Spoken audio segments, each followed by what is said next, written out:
আসসালামু আলাইকুম রহমতুল্লাহি ওবরকাতুহু। সম্মানিত দর্শক, কয়েকটি বিষয় নিয়ে আলোচনা করব। প্রথম বিষয়টা হলো, হঠাৎ করে শেখ হাসিনা একদম চুপচাপ হয়ে গেছেন গত ১ সপ্তাহ ধরে। যেটিকে আমি খামোশি বলার চেষ্টা করছি, বা খামোশি কেন বলার চেষ্টা করলাম সেটা নিয়ে পরে বলব। কিন্তু তিনি চুপচাপ হয়ে গেছেন এবং গত ১ সপ্তাহের মধ্যে তিনি ছোট্ট একটা অডিও ক্লিপে সংক্ষিপ্ত একটা বক্তব্য দিয়েছেন ৩ মিনিটের, not more than that. Very concrete, উৎসাহব্যঞ্জক আওয়ামী লীগের যারা লোকজন তাদের জন্য, আর আওয়ামী লীগের যারা প্রতিপক্ষ রয়েছে তাদের জন্য অশনি সংকেত। এগুলো একটা পার্ট। দ্বিতীয় যে পার্ট, সে পার্টটি হলো, এই ঢাকা শহরের মহাখালীতে ছাত্রলীগ একটা অভিনব মিছিল করেছে। সেখানে রীতিমতো অঝরে ককটেল বৃষ্টি হয়েছে। আওয়ামী লীগ যে সময়টাতে রাজপথে ছিল ইফেক্টিভ পলিটিক্যাল পার্টি রূপে, হরতাল, অবরোধ, ককটেল, গাড়ি পোড়ানো, পেট্রোল বোমা মারা, এই জিনিসগুলো আওয়ামী লীগের সঙ্গে মানে এমনভাবে যেন আম এবং দুধ যেভাবে মিশে যায়, আওয়ামী লীগের আন্দোলন মানেই হরতাল, ভাঙচুর, জ্বালাও পোড়াও ইত্যাদি সব কিছু। আর তাদের মুখের জোর এত বেশি, তারা যখন ক্ষমতায় আসে তখন বিএনপি এবং জামাতকে যে ভাষায় গালাগালি করে এবং যেভাবে দায়ী করে, সেই তুলনায় বিএনপি তখন মানে রীতিমতো বেকুব হয়ে বসে থাকে। তারা মানে ওই আওয়ামী লীগের মুখের কাছে, সোপার কাছে, the power of speaking, narrative তৈরি করার মতো তাদের যে ক্ষমতা রয়েছে, সেই ক্ষমতার কাছে বিএনপি এবং জামাত এখনো পর্যন্ত শিশু। আপনি এই সময় দেখেন তো, এই গত ২ বছরে বিএনপির বিরুদ্ধে, জামাতের বিরুদ্ধে, এনসিপির বিরুদ্ধে এই যে মানুষ যে ক্ষেপে গেছে, ইউনূসের বিরুদ্ধে মানুষ যে ক্ষেপে গেছে, এবং সবাইকে এখন মানুষ এক কাতারে ফেলে সবাইকে দেশবিরোধী, আমেরিকা দালাল, তারপরে সেন্ট মার্টিন বিক্রেতা, মার্কিন বাণিজ্য চুক্তি তারা মিলেমিশে করেছে, দেশ থেকে টাকা পাচার করে তারা সুইস ব্যাংক ভরে ফেলেছে। এবং এটা শুধু কথা নয়, ২০২৫ সনের যে সুইস ব্যাংকের যে রিপোর্ট, সেই রিপোর্ট অনুযায়ী সেখানে বাংলাদেশি যারা টাকা আমানত রাখে, সেই আমানতের পরিমাণ বেড়েছে ৪১% প্রিভিয়াস ইয়ারের চাইতে।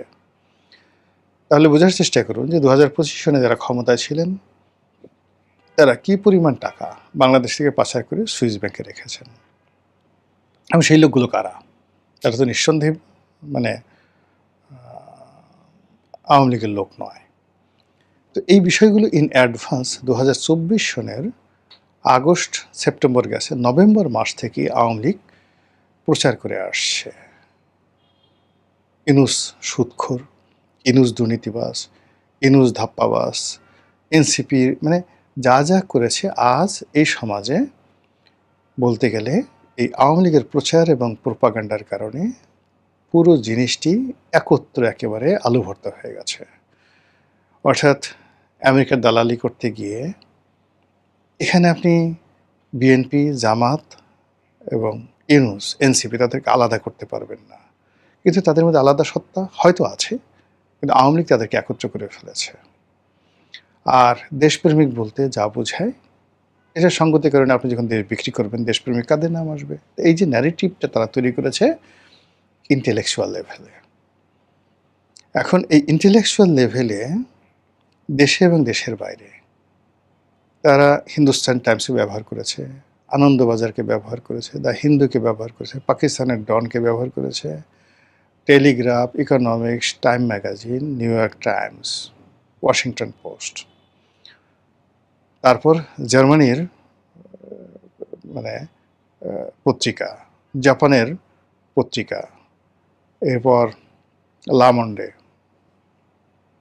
প্যারিসের পত্রিকা, সব জায়গাতে যুগপৎভাবে, এবং সেই রিপোর্ট আবার ঘুরে ফিরে একটু ১৯-২০ করে অনুবাদ আকারে বাংলাদেশে মানবজমিন প্রকাশ করে, মানবজমিনের পরে অন্যান্য পত্রিকা প্রকাশ করে, সোশ্যাল মিডিয়াতে ভাইরাল হয়ে যায়।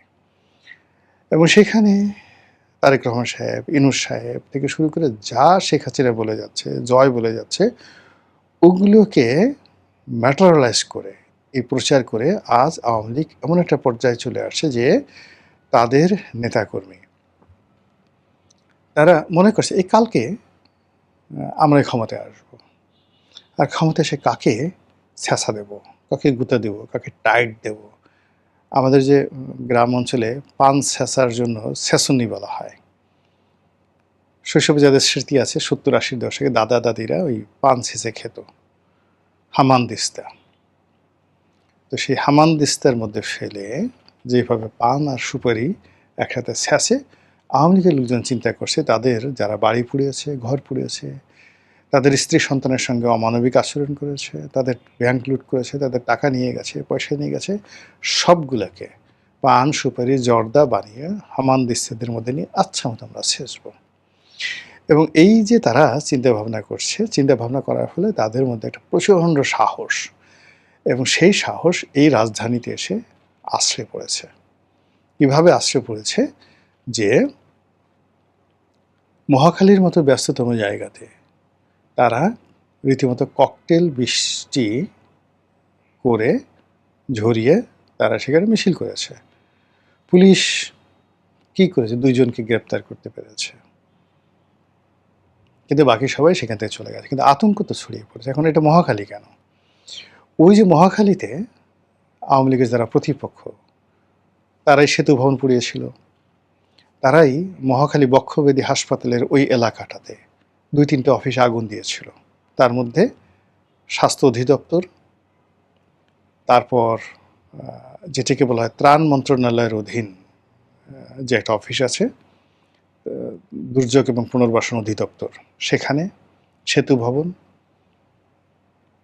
তো এর বাইরে উত্তরা থেকে তারা এই জিনিসটা শুরু করেছিল। ফলে আর ওই মহাখালীতে রেলগেটে এসে, মানে আওয়ামী বিরোধী যে মিছিল উত্তরা থেকে এসে ওই রেলগেটে এসে প্রথম তারা বাধাপ্রাপ্ত হয়েছিল হালকা, তারপর ওখান থেকে তারা সর্বশক্তি নিয়ে গণভবনের দিকে এসেছিল। এজন্য ওই মহাখালীর উপর তাদের রাগ। ওই মহাখালীতে তারা কারা কারা এই কাজ করেছে, কী কাজ করেছে, ফলে ওই মহাখালীকে তারা টার্গেট করে তারা এগোচ্ছে। এবং আমাদের রাজনীতিতে মহাখালী কিন্তু অত্যন্ত গুরুত্বপূর্ণ। এই মহাখালীতে বিএনপি কিন্তু বি চৌধুরীকে দাবলানি দিয়েছিল, এবং সেই রেল লাইন দিয়ে বি চৌধুরী, প্রয়াত B Chowdhury, doctor AQM Badruddoza Chowdhury, তার ছেলে মাহিবি চৌধুরী, তারা সেই রেল লাইন দিয়ে, মহাখালীর রেল লাইন দিয়ে যেভাবে ভো দৌড় দিয়েছিলেন, এটা একটা ইতিহাস। এবং ওই মহাখালী রেলগেটের কাছেই নিউ ডিএইচএস আছে, যেখানে কর্নেল অলি আহমেদ বীর বিক্রম বসবাস করেন, বীরুত্তম বা বীর বিক্রম। তো তিনি যখন এই বিএনপি থেকে বের হয়ে গিয়ে এলডিপি করলেন, ওই তাকে মারার জন্য ওই মহাখালী রেলগেটের ওই জায়গাতে একটা ব্যাপক শোডাউন হয়েছিল।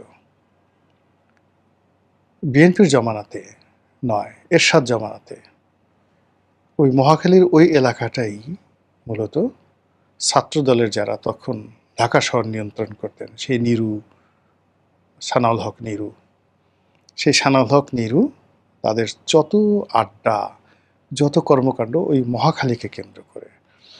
এবং সানাউল হক নিরু সাহেব সেই মহাখালীতে থাকতেন, এবং সেখানে নিরু সাহেব যে বাসায় থাকতেন সেখানে মাঝে মধ্যে বর্তমান প্রধানমন্ত্রী তারেক রহমান সাহেব তিনিও নিয়মিত ওই বাসায় আসতেন।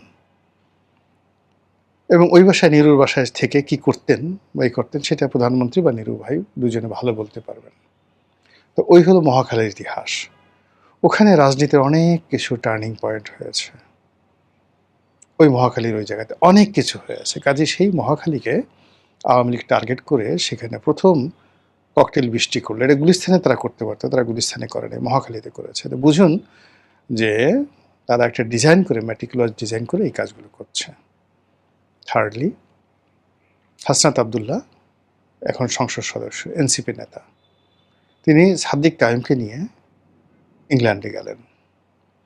তো সাদিক কায়েম দেখেন এখানে ছাত্রলীগ, একসময় সে ছাত্রলীগে ছিল, তারপরে ছাত্রলীগের মধ্যে গুপ্ত অবস্থায় ছিল, সেখান থেকে সে বের হয়ে আসছে। কিন্তু ইংল্যান্ডে সে যে গেল, সাদিককে কেউ একটা ডিম মেরেছে, তাকে কিছু করেছে, এটা কিন্তু কেউ বলতে পারবে না। তার একটা পশমকে স্পর্শ করেনি। হোয়াই? সেকেন্ড থিং হলো, ওখানে দফায় দফায় হাসনাত আবদুল্লাহ যখন নামলো তখন এক দফা গালাগালি করলো, ইচ্ছা মতো গালাগালি করলো।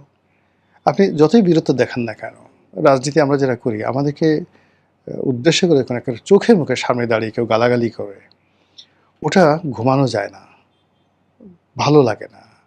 এখন হাসনাত আবদুল্লাহকে হিথ্রো এয়ারপোর্টে গালাগাল করা হয়েছে, সে যতই বড় কথা বলুক না কেন, তার কিছুটা হল তার মন খারাপ হয়েছে। 2 নম্বর হলো যে সে অক্সফোর্ডের যে একটা সংগঠন, যে সংগঠনের মূলত জামাত নিয়ন্ত্রিত একটা সংগঠন, সেখানে অক্সফোর্ড ইউনিভার্সিটির যে হলটি, একটা হল যেখানে বিতর্ক হয়, বিভিন্ন অনুষ্ঠান হয়, সেই হলটি ভাড়া করে সেখানে সেই কাজটি করা হচ্ছে। যেমন ঢাকা বিশ্ববিদ্যালয়, যেমন ধরেন সিনেট হল, নব মানে একজন এখানে ঢাকা বিশ্ববিদ্যালয়ে যে সিনেট ভবন আছে, সে সিনেট ভবনে একটা হল আছে, সেটা ইচ্ছে করলে অনেকে ভাড়া নিতে পারেন। এরকম একটা হল ভাড়া করে সেখানে মূলত বেশিরভাগই হাতে কয়েকজন সে ইংরেজ ছিল, বাকি সবাই ওখানে ইংল্যান্ডে বসবাসরত জামাত শিবিরের যারা লোকজন, সেখানে সাদিক কায়েম এবং আমাদের হাসনাত আবদুল্লাহ ভাষণ দিলেন। যাই হোক, আমার কাছে ধারণা ছিল যে হাসনাত আবদুল্লাহ ওখানে একটা খুব বিতর্ক হবে, ইংরেজির একটা লিখিত ভাষণ সে নিয়ে যাবে এবং ওখানে একটা অক্সফোর্ডের পরিবেশ হবে। কিন্তু ভাবসাব দেখে মনে হলো যে সে রাজুতে যেভাবে ঢুকে, মধুর ক্যান্টিনে যেভাবে ঢুকে, বা তার যে স্টাইল আছে কোথাও একটা ঢোকার, ঠিক সেইভাবেই সে ঢুকলো ওখানে এবং বক্তব্য দিল সেই বাংলাদেশে আমরা যেভাবে ইংরেজি বলি। যার বাড়ি চট্টগ্রামে, সে চট্টগ্রামের আঞ্চলিক ভাষা ইংরেজি বলে। তারপর যার বাড়ি কুমিল্লাতে, ঠিক সে কুমিল্লার আঞ্চলিক ভাষা ইংরেজি বলে। বরিশাল যাদের বাড়ি, তারা বরিশালের ভাষা ইংরেজি বলে। তো ওইরকম হাসনাত আবদুল্লাহ যে ইংরেজিতে কথা বললো, সেই ইংরেজি কথা বলার মধ্যে ওইরকম যে একটা তার প্রোনাউন্সিয়েশন, তার মেসেজ, তার বক্তব্য, যেটা লিখিত হলে খুব ভালো হতো, কিন্তু ওইরকম আকর্ষণীয় কিছু আমাদের সামনে আসলো না। কিন্তু আসলো যেটা, সেটা হলো ওখানে মানে সে যেন ঢুকতে না পারে, এই জন্য তাকে বাটাম দেওয়ার প্রাণান্ত চেষ্টা করলো সেই আওয়ামী লীগের লোকজন। এবং সেই কাজ ফেরানোর জন্য এনসিপির যারা লোকজন আছে তারা প্রাণান্ত চেষ্টা করলো। কিন্তু যে দৃশ্য আমরা দেখলাম, যে আওয়ামী লীগের লোকদের বাটাম থেকে বাঁচার জন্য হাসনাত আবদুল্লাহ এক দফা দৌড় দিল এবং তাকে ডিম মারার চেষ্টা করলো। ডিম গায়ে লাগলো না, কিন্তু সে আওয়ামী লীগ লোকদেরকে টিটকারি করলো একটা ডিম দেখিয়ে, লাল রঙের একটা ডিম দেখে। ভালো কথা, মনে করলাম যে এখানেই হয়তো তার শেষ হবে। কিন্তু পরবর্তীতে একটা ভিডিও, ওটা কি এআই করা না সত্য না মিথ্যা আমি জানি না, সেটা হলো সে রাস্তাতে হাঁটছিল, ওই অবস্থাতে আবার তাকে আক্রমণ করেছে আওয়ামী লীগের জন্য। এইবার তাকে আচ্ছা মতো ডিম মারা হয়েছে, ঘেটা গ্যাট ডিম। এবং সেই ডিমের হাত থেকে বাঁচার জন্য সে কি যে দৌড়, বহু দৌড়। এখন স্পষ্ট তার চেহারা বোঝা যাচ্ছিল না, কিন্তু আওয়ামী লীগের লোকজন বগল বাজাচ্ছে, দিয়েছে আচ্ছা মতো। আর তাকে তো যে গালি দেয় আওয়ামী লীগের লোকজন বা অন্যান্য যারা তার বিরোধী পক্ষ যে গালি দেয়, সেই গালিগুলো দিয়ে পুরো ফেসবুক ফাটিয়ে ফেলছে। এই যে 3টি ঘটনা, এই 3টি ঘটনার নিয়ে আওয়ামী লীগের মধ্যে ভীষণ রকম তোলপাড় চলছে। এবার প্রথম অংশে ফিরে আসি এবং সংক্ষেপে বলে বক্তব্য শেষ করব। শেখ হাসিনা কেন হঠাৎ চুপ হলেন? তাকে কি কেউ হঠাৎ চুপ থাকতে বলেছে? খামোশি অর্থাৎ চুপ হয়ে যাওয়া, এবং তাকে কেউ অনুরোধ করা, ধমক দেওয়া, বলা যে আপনি এই মুহূর্তে একটু চুপ থাকেন, এটাকে বলা হয় খামোশ বা খামোশি। ধমক শুনে চুপ হয়ে যাওয়া। আর যদি আপনি নীরব হয়ে যান, সাইলেন্স, সেই সাইলেন্স হলো অন্য একটা অর্থ। You are gathering, refuelling yourself under meditation. আর হলো যেটা হলো, আর একটা হলো মৌনতা, উদাসীনতা, নীরব হয়ে যাওয়া। কিন্তু শেখ হাসিনার ক্ষেত্রে আমি খামোশি শব্দটা ব্যবহার করলাম এই কারণে যে তার যারা আপনজন আছেন, তারা নিঃসন্দেহে বলছেন যে, আপা আপনি তো অনেক বলেছেন, অনেক করেছেন। এখন একটু কয়েকদিনের জন্য একটু হালকা চুপ থাকেন, দেখেন আমরা কি করি। আপনার পার্ট, ইউ হ্যাভ ডান এ লট। আপনি আমাদের জন্য অনেক কিছু করেছেন, এখন আমরা কিছু করি, এরপরে আপনি বলেন। এবং তার প্রেক্ষিতে এই যে মহাখালীতে যে ঘটনা ঘটছে এবং এখন বাংলাদেশে রেড অ্যালার্ট জারি করা হয়েছে। আওয়ামী লীগের যে প্রতিষ্ঠা বার্ষিকী, সেই প্রতিষ্ঠা বার্ষিকীতে যেকোনো অকারেন্স ঘটতে পারে, যেকোনো মানে সহিংসতা ঘটতে পারে। এজন্য সরকার ভয় পাচ্ছে, সরকার সতর্ক হচ্ছে। এজন্য সারা দেশে রেড অ্যালার্ট জারি হয়েছে। ইট মিনস আপনি আওয়ামী লীগকে নিষিদ্ধ করেছেন, ছাত্রলীগকে নিষিদ্ধ করেছেন, কিন্তু তাদের আতঙ্ক আপনাকে তাড়া করে ফিরছে।